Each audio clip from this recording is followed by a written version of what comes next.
Livro A Quarta Dimensão, Pastor David Yonggi Cho. Capítulo 4. Rema. A palavra falada tem criatividade poderosa, e seu uso adequado é vital para a vida cristã vitoriosa. Esta palavra falada, contudo, deve ter uma base correta a fim de ser eficaz. O princípio da descoberta da base correta para a palavra falada é uma das porções mais importantes da verdade de Deus.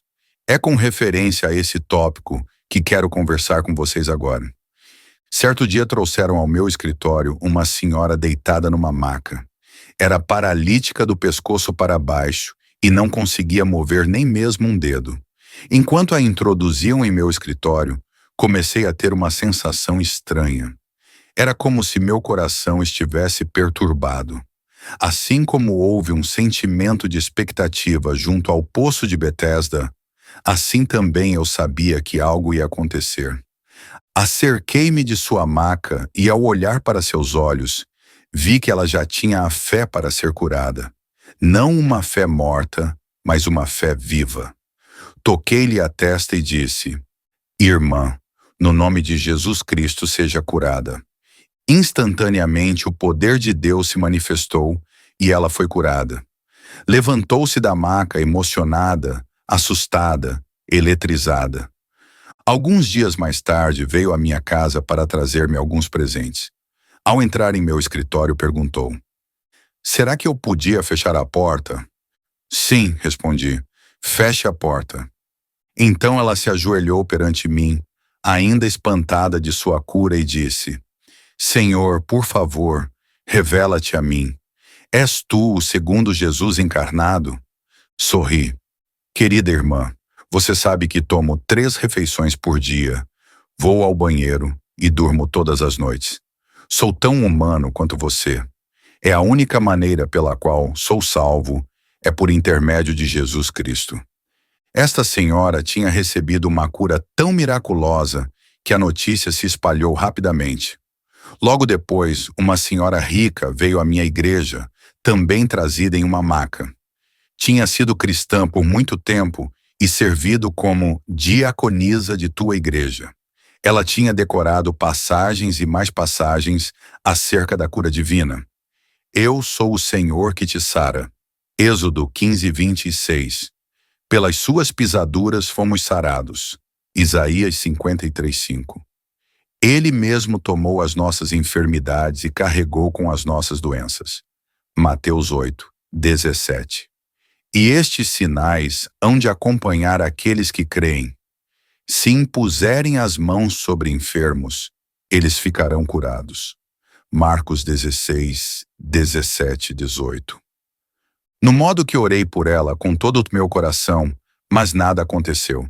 Então gritei, repetindo as mesmas orações pela cura. Usei a palavra de Deus até as últimas, mas nada aconteceu. Disse-lhe que se levantasse pela fé. Muitas vezes ela se levantava, mas no instante em que a soltava, ela caía como pedra de volta à maca, morta. Então eu dizia: "Tenha mais fé e levante-se." Ela se levantava de novo e de novo caía. Então me dizia ela que tinha toda a fé que há no mundo, mas sua fé não funcionava. Fiquei muito deprimido e logo ela começou a chorar.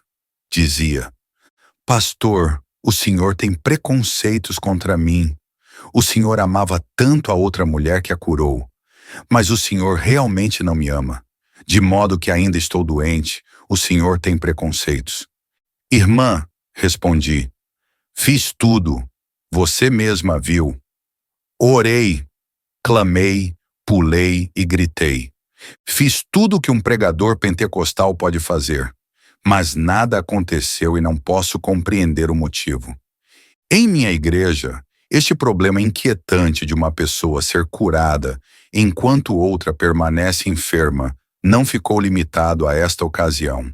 Evangelistas de fama mundial têm vindo à minha igreja e entusiasticamente dizem: "Todos vão ser curados.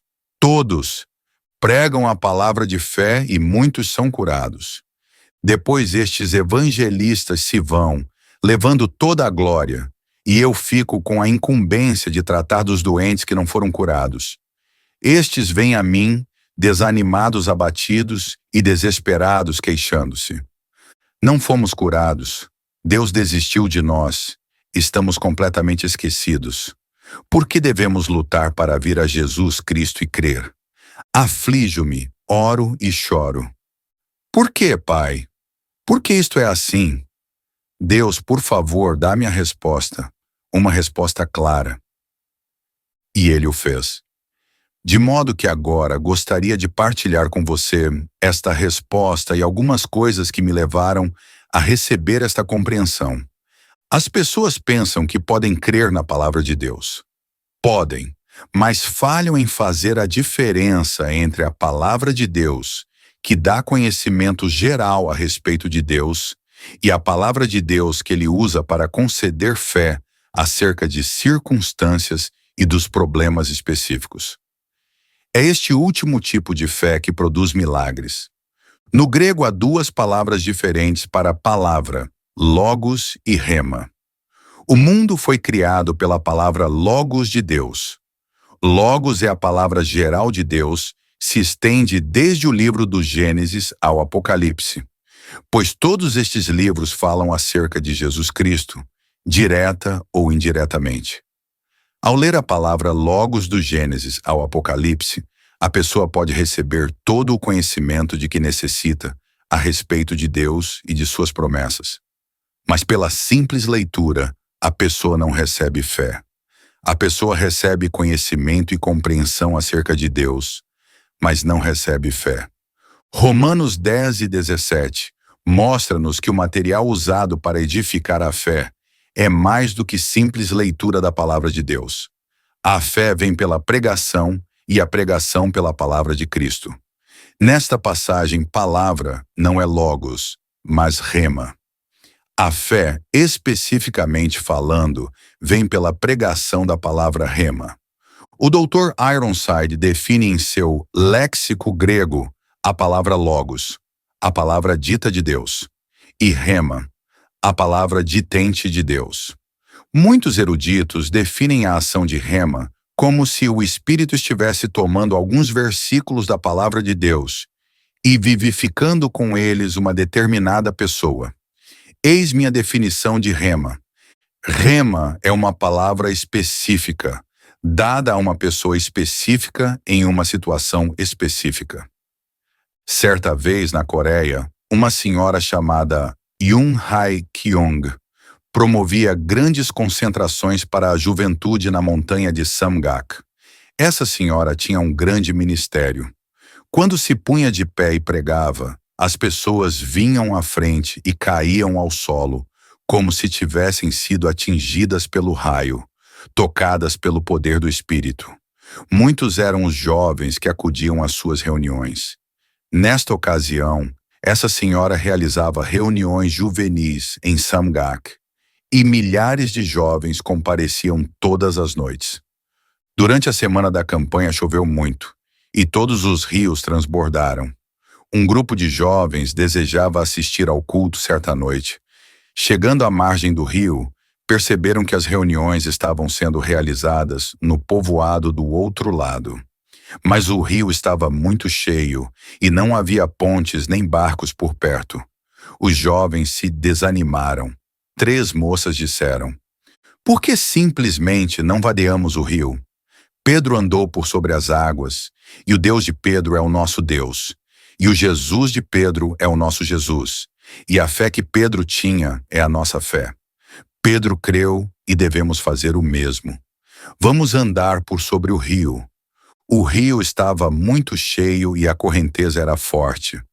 As 3 moças se ajoelharam, deram-se as mãos e citaram a Escritura, mencionando Pedro caminhando por sobre as águas.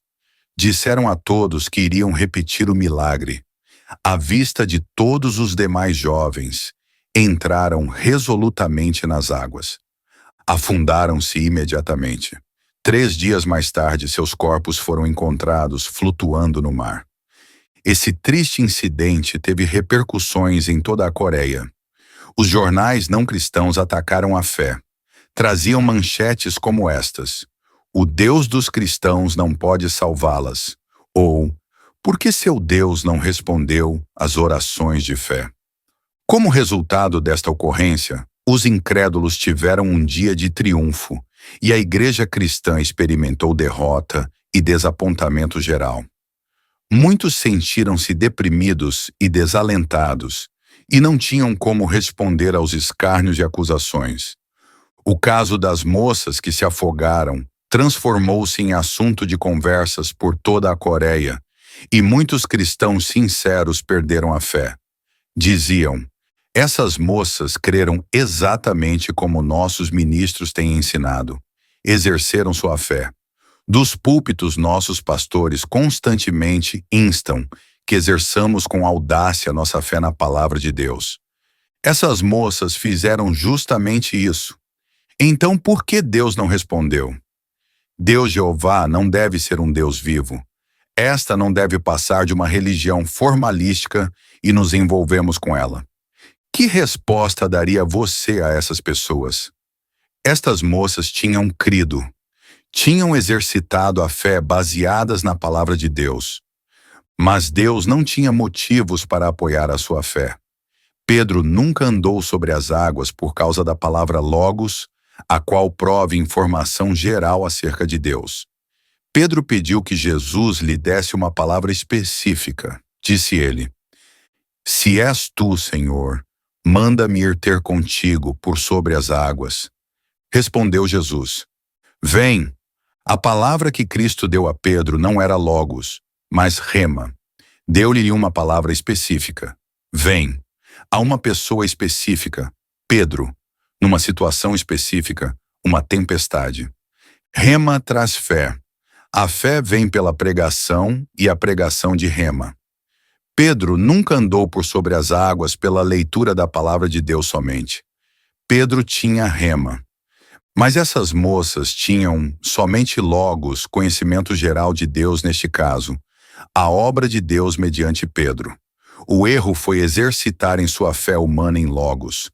Deus, portanto, não tinha responsabilidade alguma de apoiar sua fé. E a diferença entre o modo pelo qual estas moças exerceram sua fé e a maneira de Pedro exercitar a sua é tão grande como a noite do dia. 2 anos atrás, 2 estudantes do Instituto Bíblico falharam completamente em seu primeiro empreendimento ministerial. Os 2 haviam sido meus discípulos. Haviam escutado minhas preleções e, como iam à minha igreja, tinham aprendido alguma coisa a respeito dos princípios da fé. Começaram seu ministério com o que parecia uma grande quantidade de fé. Valiam-se de passagens bíblicas como esta: abre bem a tua boca e te a encherei. Salmo 80:10. Se me pedirdes alguma coisa em meu nome, eu o farei. Mateus 14:14. Foram a um banco e fizeram um empréstimo bem grande. Então foram a um homem bem rico e pediram emprestado outra grande soma de dinheiro. Com esse dinheiro compraram um terreno e construíram um lindo santuário, sem ter, contudo, uma congregação. Começaram a pregar, esperando que as pessoas viessem às centenas. Esperavam tirar ofertas e com elas pagar a dívida. Mas nada aconteceu. Um destes jovens tinha pedido emprestado cerca de $30.000. O outro, cerca de 50.000. Logo chegaram os credores. Os jovens se viram muito apertados e chegaram ao ponto de quase perder a fé. Então os 2 vieram a mim. Choraram. Pastor Shaw, por que o seu Deus é diferente do nosso? O senhor começou com $2.500 e agora já completou um projeto de 5 milhões. Nós construímos um santuário que nos custou 80 mil. Por que Deus não responde? Cremos no mesmo Deus. Temos a mesma fé. Por que Ele não nos responde? Então começaram a citar passagens bíblicas que contêm promessas tanto do Antigo como do Novo Testamentos, acrescentando: fizemos exatamente como o Senhor nos ensinou e fracassamos. Respondi-lhes: alegra-me que tenham fracassado depois de seguir as minhas palavras. Vocês são bons discípulos meus, mas não do Senhor Jesus Cristo. Vocês compreenderam mal alguns dos meus ensinos.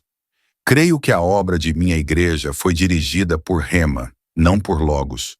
Deus falou claramente ao meu coração, dizendo: levanta-te, vai e edifica uma igreja para 10.000 pessoas. Deus colocou sua fé em meu coração, e eu fui e o milagre ocorreu. Mas vocês falaram simplesmente com Logos, conhecimento geral a respeito de Deus e de sua fé. Portanto, Deus não tem responsabilidade alguma de apoiá-los, embora o ministério que vocês realizavam fosse para o Senhor Jesus. Irmãos e irmãs, por meio de Logos vocês podem conhecer a Deus, podem adquirir compreensão e conhecimento a respeito dele, mas Logos nem sempre se transforma em Rema. Suponhamos que um doente tivesse ido ao tanque de Betesda e dito aos que ali estavam: vocês são uns bobos, por que esperam aqui? Este é o mesmo tanque de sempre, com a mesma água, no mesmo lugar. Por que tem de esperar dia após dia? Vou entrar na água agora e lavar-me. Em seguida ele mergulha e toma um banho, mas ao sair da água não fora curado. Pois somente depois que vinha o anjo de Deus e revolvia a água, as pessoas podiam entrar, lavar-se e ser curadas. Ainda era o mesmo tanque de Betesda, no mesmo local, com a mesma água. Só quando a água era revolvida pelo anjo de Deus é que ocorria o milagre. Rema procede de Logos. Logos é como o tanque de Betesda.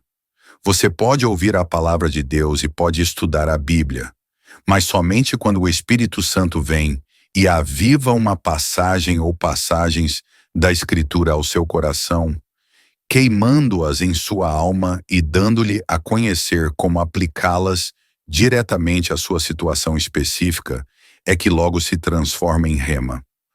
Você nunca terá uma fé real se não esperar na presença do Senhor.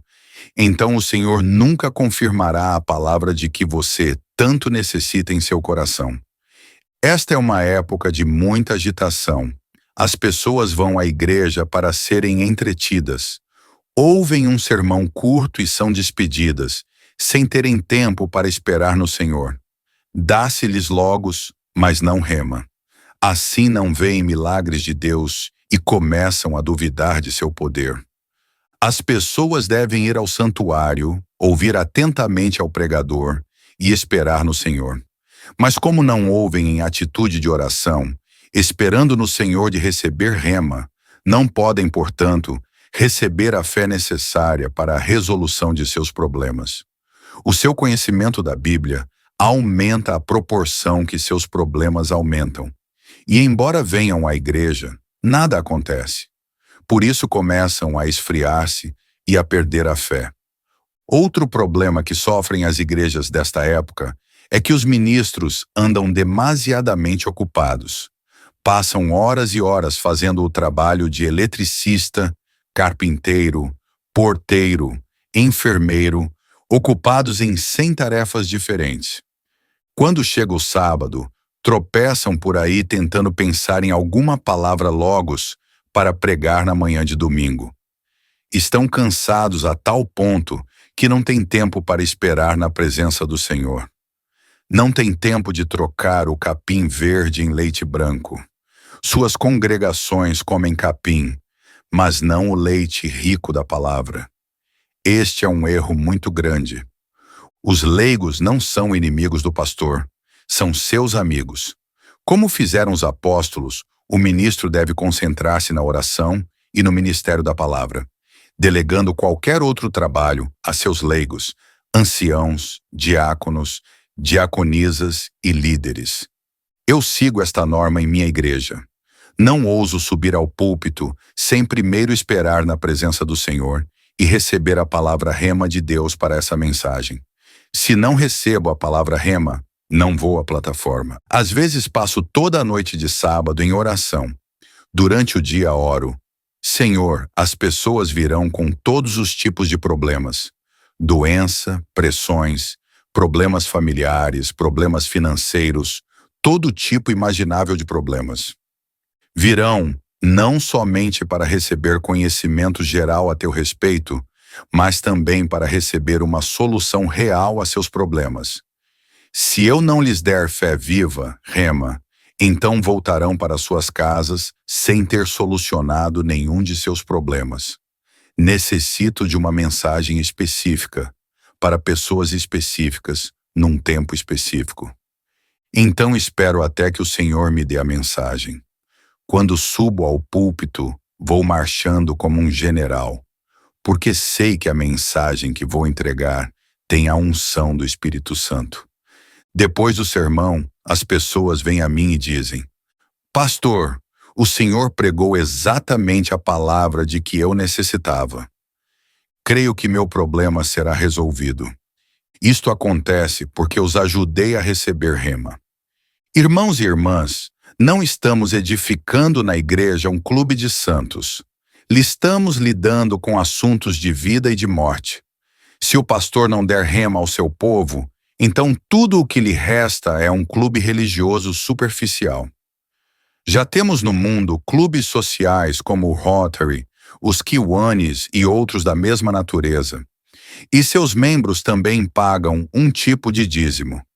As igrejas que nós edificamos devem ser lugar onde as pessoas recebem soluções da parte de Deus.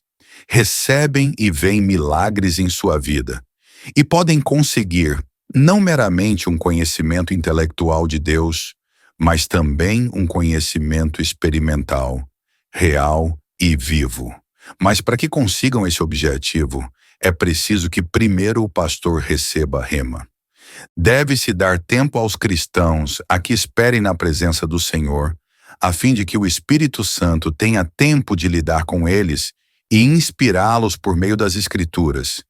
E Espírito Santo pode transformar as passagens bíblicas na palavra dita de Deus e aplicá-las ao coração da pessoa, fazendo com que a palavra dita passe a ser a palavra dizente de Deus. Logos deve transformar-se em rema. Agora posso dizer-lhe por que muita gente não recebe a cura. Todas as promessas são potencialmente, mas não literalmente, nossas. Nunca tome uma promessa de Deus e simplesmente diga: "Oh, esta é minha, esta é minha." Sim, é sua em potencial, mas só chegará a ser sua na prática quando você esperar perante o Senhor.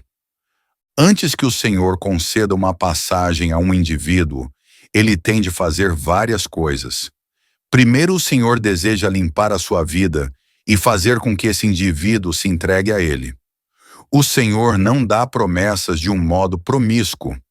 Quando o Senhor lidar com você, você deve tirar o tempo para permanecer perante Ele. Confesse seus pecados e entregue sua vida a Ele. Quando estas condições forem satisfeitas, então você poderá ser usado no poder de Deus. E seu coração, assim como o tanque de Betesda, é revolvido pelo Espírito Santo em particular. Então você sabe que essa promessa é sua e recebe a fé para produzir o milagre necessário. A saúde corporal não é o objetivo último do Espírito Santo. É necessário que conheçamos bem claramente as prioridades do Espírito Santo. O alvo supremo é a santidade de nossas almas. Quando Deus lida com você, sempre o faz através da santidade da alma. Se sua alma não estiver reta diante de Deus, não importa quanta oração, quanto grito ou quanto pulo você dê, essas coisas não lhe trarão a palavra rema de que você necessita. É preciso esperar perante o Senhor. A cura divina depende da soberana vontade de Deus. Às vezes uma pessoa recebe cura instantânea, ao passo que outra precisa esperar um pouco mais. Um dos mais queridos diáconos de nossa igreja caiu doente. Este diácono deu tudo ao Senhor, amando-o e servindo-o de um modo espantoso. Disseram-lhe que tinha um tumor e que os médicos desejavam operar.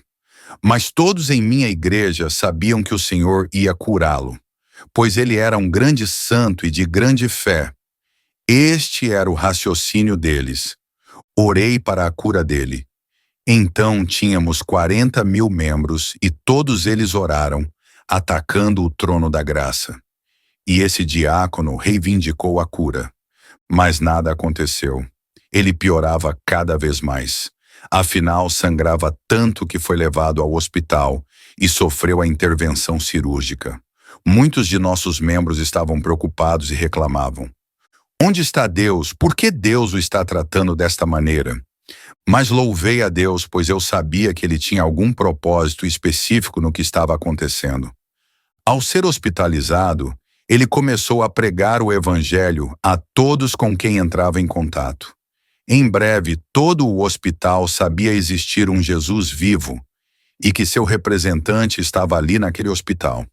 Médicos, enfermeiras e pacientes eram salvos todos os dias.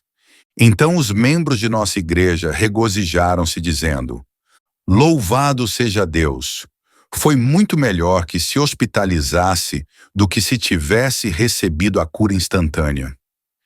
Deus mostrou que sua prioridade era a cura eterna das almas e não a cura terrena do corpo físico. Onde há o sofrimento, temos a tendência de pedir libertação. Mas não devemos fazer isso. Se o seu sofrimento produz fé na graça redentora, ou se o sofrimento é enviado para que o fluxo da graça e do poder de Deus, então seu sofrimento não vem do Senhor. Se através do sofrimento o inválido é levado a Cristo e começa a destruí-lo, então procede de Satanás e você deve orar a fim de livrar-se dele. Contar-lhe-ei um caso no qual Deus não libertou as pessoas de seu sofrimento. Aconteceu durante a Guerra da Coreia, quando 500 ministros foram capturados e imediatamente fuzilados e 2.000 igrejas destruídas. Os comunistas eram cruéis para com os pastores. A família de certo ministro foi capturada em Incheon, Coreia, e os líderes comunistas submeteram-nos ao que chamavam de Tribunal do Povo. Os acusadores diziam: este homem é culpado de cometer este tipo de pecado e por esse pecado deve ser castigado. A única resposta que recebiam era um coro unânime de vozes dizendo: sim, sim, desta vez cavaram um grande buraco, colocaram o pastor, sua esposa e vários de seus filhos dentro dele. Então o líder falou: todos estes anos o Senhor tem desviado as pessoas com a superstição da Bíblia. Se desejar agora retratar-se perante o povo aqui reunido e arrepender-se de sua má conduta, então o Senhor, sua esposa e seus filhos serão libertados. Mas se persistir em suas superstições, toda a sua família vai ser enterrada viva. Tome sua decisão. Todos os seus filhos começaram a chorar, dizendo: papai, papai, pense em nós. Imagine a situação desse homem. Se você estivesse em seu lugar, o que teria feito? Sou pai de 3 filhos e chegaria quase a preferir ser lançado ao fogo do inferno a ver meus filhos serem mortos. Este pai estava profundamente abalado. Levantou a mão dizendo: sim, sim, falo-ei, vou denunciar. Mas antes de poder terminar a frase, a esposa tocou-lhe o lado dizendo: diga não! E dirigindo-se aos filhos, essa valente mulher disse: calem-se, filhos. Esta noite vamos jantar com o Rei dos Reis e Senhor dos Senhores. Então começou a cantar o hino No Celeste Porvir. Seus filhos e marido a acompanharam no cântico, enquanto os comunistas começaram a enterrá-los. Logo as crianças estavam enterradas, mas até que a terra lhes chegasse ao pescoço, continuaram a cantar e o povo a olhar. Deus não os livrou, mas quase todos os que viram essa execução tornaram-se crentes. Muitos são membros de minha igreja. Mediante seu sofrimento fluiu a graça da redenção. Deus enviou seu único filho a fim de ser crucificado na cruz para que o mundo pudesse ser salvo e redimido. Esse é o objetivo último de Deus, a redenção de almas. De modo que quando a pessoa desejar a cura divina ou uma resposta dos altos, Focalize a vista através das lentes do objetivo último, a redenção de almas. Se perceber que seu sofrimento realiza mais redenção do que sua cura, então não peça libertação, mas que Deus lhe dê forças a fim de perseverar. Nem sempre é fácil fazer distinção entre o sofrimento ocasionado por Satanás, do qual Deus deseja livrá-lo, e o sofrimento que Deus pode usar a fim de fazer com que o fluxo da graça redentora continue a fluir. A fim de tomar este tipo de decisão, é preciso que a pessoa espere no Senhor e conheça a sua vontade.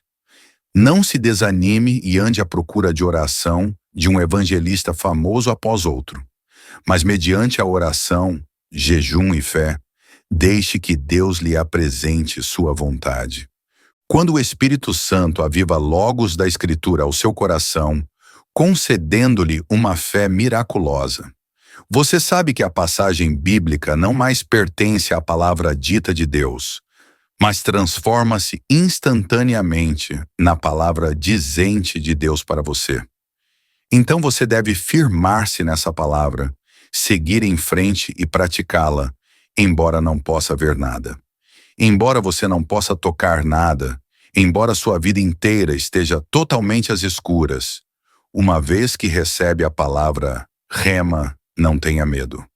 Siga em frente e ande sobre as águas, e verá o milagre.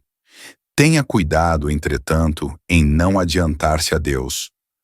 Muitas pessoas andam na frente de Deus, assim como fez Paulo em sua vontade de levar o Evangelho de Jesus Cristo. Jesus Cristo ordenou que fôssemos até aos confins do mundo e pregássemos o Evangelho, de modo que Paulo, seguindo a palavra Logos, dirigiu-se para a Ásia. Mas o Espírito de Jesus não permitiu que ele chegasse lá. Então Paulo disse: irei para a Bitínia. Novamente o Espírito do Senhor disse: não. Então Paulo e seus companheiros desceram a Troade, uma cidade desconhecida. Podemos imaginar suas peregrinações ali, sua confusão pensando: eu estava obedecendo a um mandamento de Jesus. Jesus disse que fôssemos até os confins do mundo e pregássemos o Evangelho. Por que sou eu um fracasso?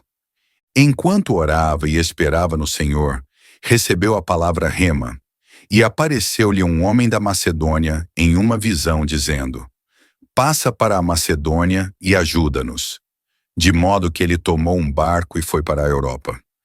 Através do exemplo de Paulo, podemos novamente ver a diferença entre Logos e Rema. Algumas pessoas têm vindo a mim com o comentário: irmão Cho, posso orar por várias promessas das Escrituras e posso esperar até que o Espírito Santo avive essas passagens, aplicando-as a mim.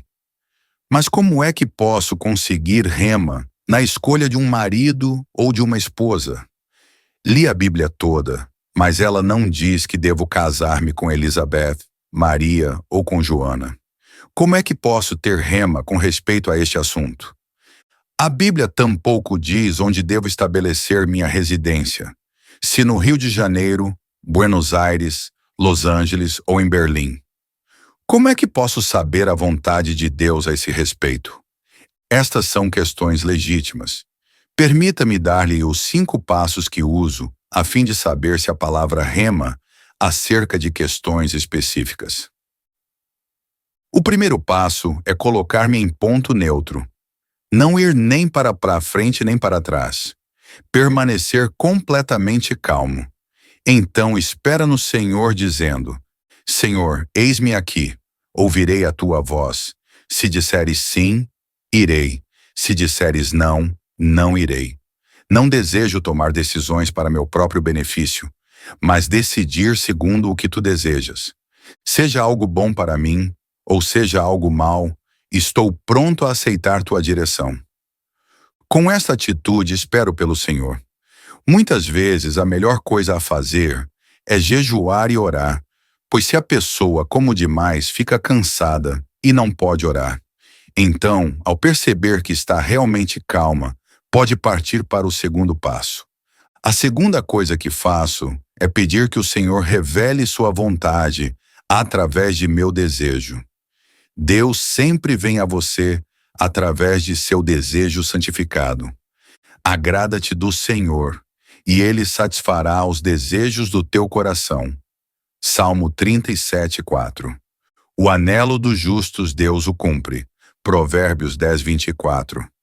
Por isso digo que tudo quanto em oração pedirdes, crede que recebestes, e será assim convosco. Marcos 11:24. Desejar é, pois, um dos pontos focais de Deus.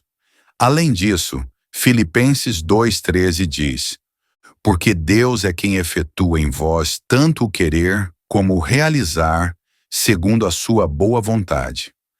Através do Espírito Santo, Deus coloca em seu coração o desejo, levando você a desejar fazer a vontade dele. Portanto, faço a seguinte oração: Senhor, agora dá-me o desejo segundo a tua vontade.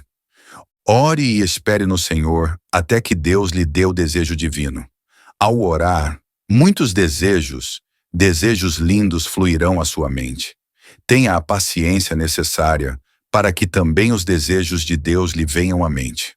Não se ponha de pé dizendo: já tenho tudo, e em seguida saia correndo. Fique na presença do Senhor um pouco mais. Satanás também pode dar desejos, mas também os desejos podem surgir de seu próprio espírito, ou ser dados pelo Espírito Santo. O tempo sempre é uma prova.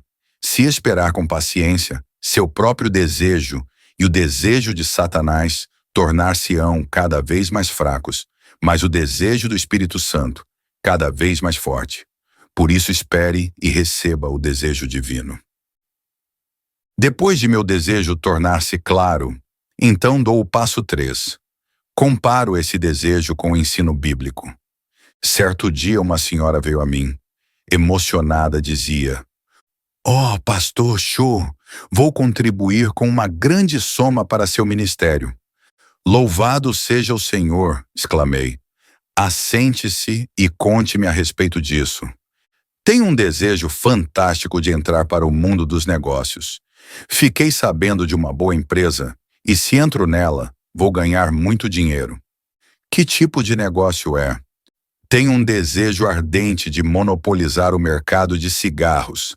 Tabaco, o senhor percebe. Esqueça-se disso, retruquei. Mas tenho o desejo, disse ela.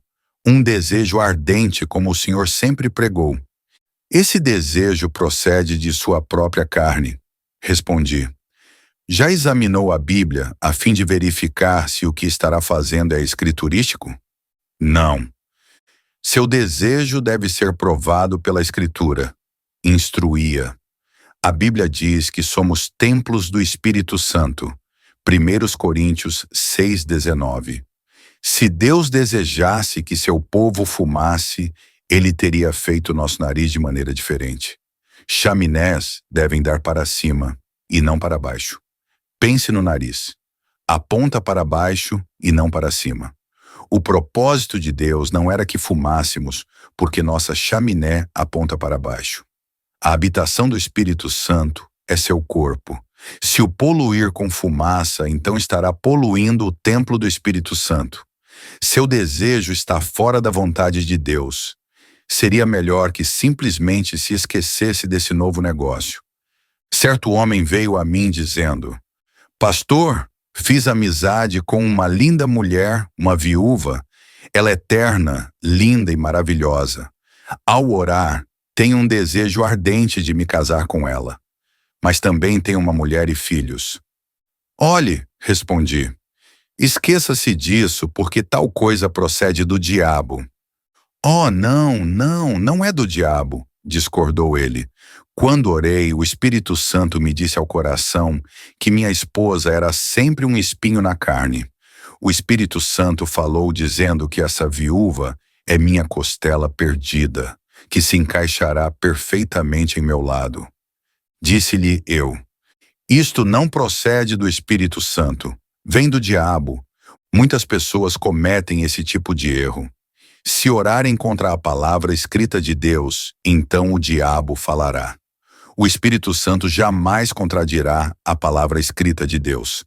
Esse homem não era viúvo, divorciou-se de sua mulher e casou-se com a viúva. Agora é o mais infeliz de todos os homens. Descobriu que sua segunda costela era ainda pior que a primeira. Todos os nossos desejos devem, portanto, ser examinados à luz das Escrituras. Se você não possuir a autoconfiança de fazer isso, então vá ao seu ministro ou pastor. Depois de examinar o desejo à luz da palavra escrita, dos ensinamentos de Deus, então estou pronto para o passo número 4. Pedir um sinal a Deus, tirado de minhas circunstâncias. Se Deus verdadeiramente lhe falou ao coração, então poderá dar-lhe um sinal do mundo exterior. Quando Elias orou 7 vezes pedindo chuva, recebeu um sinal do céu. Uma mancha do tamanho do punho do homem. Uma nuvem apareceu. Gideão também pode servir-nos de exemplo, pois ele também pediu um sinal. Deus sempre me mostrou um sinal de minhas circunstâncias. Às vezes esse sinal era muito pequeno, mas ainda era um sinal. Depois de receber o sinal, então o passo final. Oro até conhecer o horário de Deus. O horário de Deus é diferente do nosso. A pessoa deve orar até que tenha paz real, pois a paz é como o árbitro. Depois de orar, se ainda sentir-se inquieta, então o horário não era certo. Significa que o sinal ainda está vermelho. Portanto, continue a orar e a esperar. Quando o sinal passar do vermelho para o verde, chegar-lhe-á a paz ao coração. Então você deve sair correndo.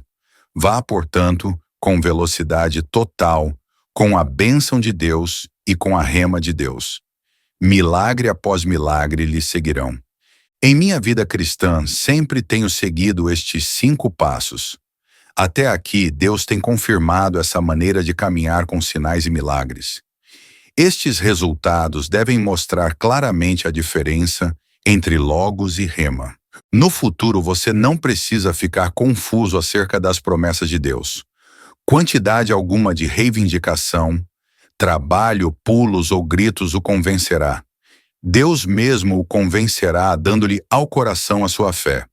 A versão de Almeida de Marcos 11, 22, 23 diz que se a pessoa tiver a fé em Deus, poderá então ordenar a um monte que se atire no meio do mar. O texto grego, no entanto, está mais perto de dizer a fé de Deus. Como é que se pode ter a fé de Deus? Ao receber rema, é que lhe é dada não a sua, foi-lhe concedida por Deus. Depois de receber essa fé, que vem do alto, então pode ordenar que montanhas sejam removidas. Sem receber a fé de Deus, a pessoa não pode fazer tal coisa. Se não for por outra razão, você deve estudar cuidadosamente a Bíblia, desde o Gênesis ao Apocalipse, a fim de proporcionar ao Espírito Santo o material de que ele necessita para operar. Quando a pessoa espera no Senhor, o Espírito Santo concede-lhe essa fé.